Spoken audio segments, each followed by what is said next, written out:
speaking of continued geopolitical tensions. Welcome to Chinese News! Welcome to Chinese News! It comes from China. China. It's not racist at all, no. Not racist at all. AsiaTimes.com. And the headline here, I know it's China, the jingle, but it does have to do with Japan here. Japan's Aegis Ashore destroyer plan is full of holes. Lots of holes. In a surprising policy reversal, Japan is mulling an unprecedented upgrade of its missile defense systems against hypersonic missile threats from China and North Korea. Whether it will be money militarily well spent, Whether it will be money militarily well spent, however, is in question.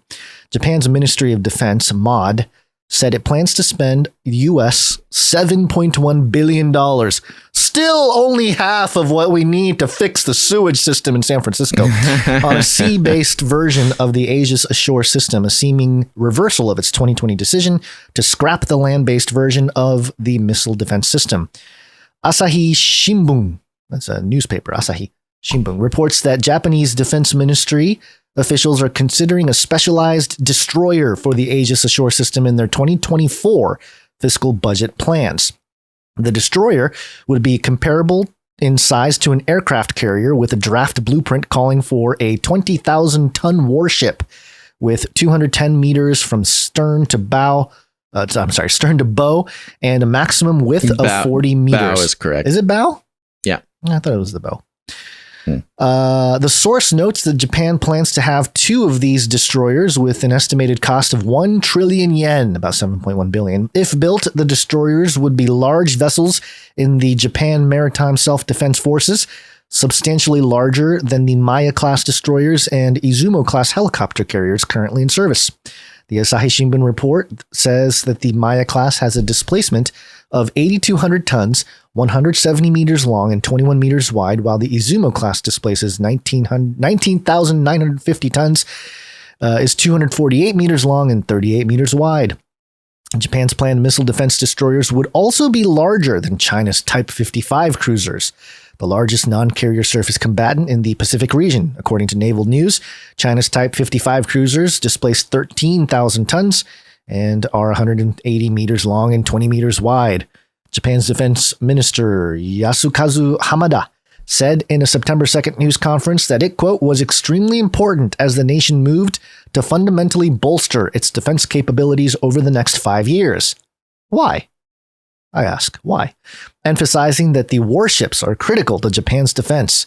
He said that building a destroyer of such proportions is the only way to mitigate its swaying at sea as the Aegis Ashore system tracks and intercepts missile threats. And then it goes on to some other stuff here. But, one of the things that it talked about, I don't know if this article has it exactly. Oh, here we go. Apart from building passive missile defenses, Japan is also planning to develop offensive missile capabilities that can strike China and Japan, as reported by the South China Morning Post this month. Japan said in late August that it would develop and mass produce a cruise and high-speed ballistics missile to deter China and Russia. The South China Morning Post article also notes that Japan's MOD asked for spending to be increased to $39.8 billion, a figure which would rise after factoring in other defense programs. Of course, the military-industrial complex in Japan doing a good job, modeling after the U.S. But this is all having to do with China, fighting China, and just based on the geographical sort of location of Japan, being right. close to China, being close to North Korea. I still think, and I've mentioned this every time we bring up Japan in the context of China, Japan's being prepped, because of the post-World War II sort of passive stance they've taken militarily. It is something to pay attention to, that they're really ramping up and they're asking for all that spending, and then to have bigger ships and offensive weapons that, just happens to hit, be good enough to hit China and Russia. Well, when you talk about the proxy wars, I think you're right. I mean, it very much seems like a proxy preparation. Yeah. Especially because we have Taiwan, that is sort of the next target, Ukraine, I guess. Yeah, the next Ukraine. Yeah. And where we have the UK as sort of a proxy fighting force, or I'd say NATO is as a whole is sort of the proxy fighting force in Europe. We don't necessarily have one in Asia. You know, if we wanted to go to war with China over Taiwan, you know, we really cannot afford, we really wouldn't want to directly go to war with China. That would just be too disruptive. The way to do it would be, you know, support Taiwan in the same way we support Ukraine, and then have a proxy force such as Japan be fighting, you know, on our behalf, which of course we know Japan is a sort of our guy in the East. So a couple things from episodes you missed. Yeah, I'll let you take it. Or Japan sees the proxy war coming and just wants to be ready for it. Right. Whether or not they're fighting for the U.S., but they at least want to be able to hold their own. Yeah. So two things you missed as part of when you were gone. One of them was a Flippy update. We did kind of a historical thing of Flippy. And we found out that so there was like a couple of guys over cocktails in America in like I can't remember the exact year now, 52 or something like that, where they came up with the idea of automation and robot arms and all that kind of stuff. Maybe it was in the 30s.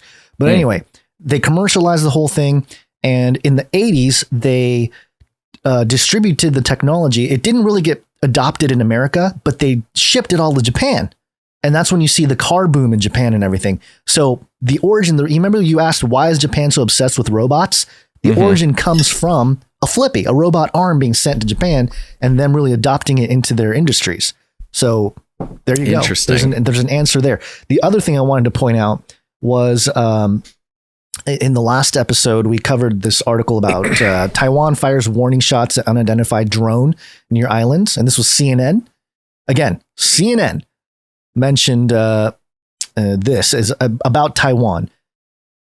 Remember, CNN. I'm just going to read the two sentences here. All three drones later flew back towards the Chinese mainland, according to the Defense Command. Kinmen County is governed by the self-ruling island of Taiwan, which Beijing views as its territory despite never having controlled it. I thought it was pretty spectacular that that CNN would verbally side, and this has been oncoming, but verbally just outright say that Taiwan is the self-ruling island, you know, and pushing back against China. That is sort interesting. of view on things. So, especially after we had that story about what was it? It was from some kind of whack outlet talking about CNN executives meeting with CCP leaders. Right. Yeah. So I think the economic rug pull between the U.S. and I was talking about this in the last episode too, how there was like a rug pull between a breakup, a divorce with the U.S. and China. And, you know, China's really going after Russia, you know, all those scandally ladies in Russia. So they're coming together and the U.S. is sort of left in the dust. So, you know, they got to do something. So now, you know, enter Japan. So anyway, just some of the geopolitical things going on around the world and especially China. And, you know, just before we get into break here, there was this story from news.com.au and the headline here, dystopian nightmare, grim viral video reveals China's COVID insanity. That was a very strong words. Seems like a throwback a little bit. Sounds like a 2020 clip or something. Yeah. So I have the video clip here, but you know, it's just interesting. All this anti-China sentiment from the West.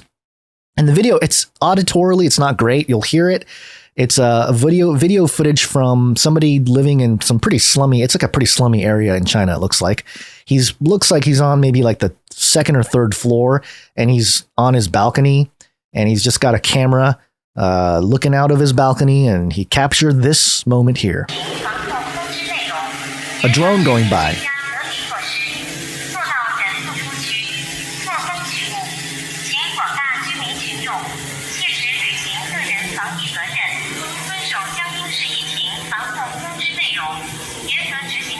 Yeah, so that was a drone going by, and it's spitting COVID restriction things at the people there.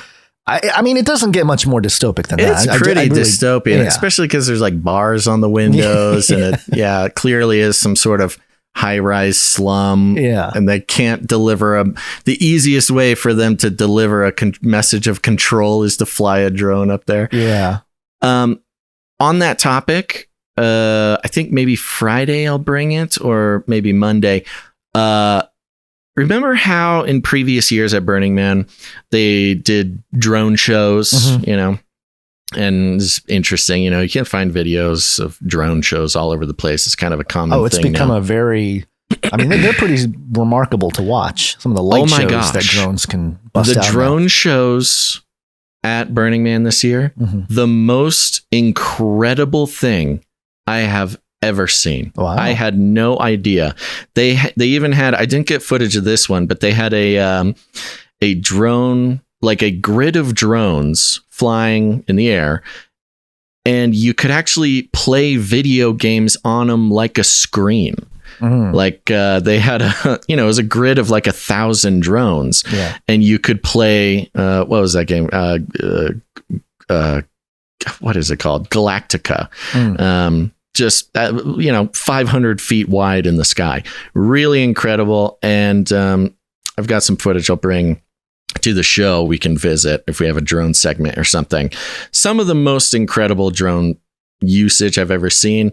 I mean, straight up, pretty much there on some sort of Project Bluebeam, taking, manifesting, as well as just the horrific implications of what drones are able to do now.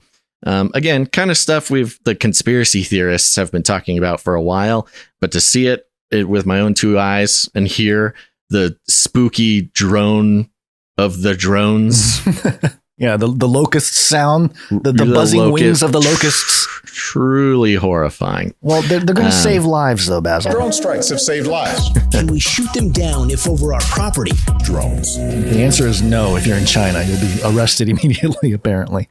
Thank you for the correction, Kira, in the YouTube chat. Galaga was the name of the game. Galaga is what I was trying to do.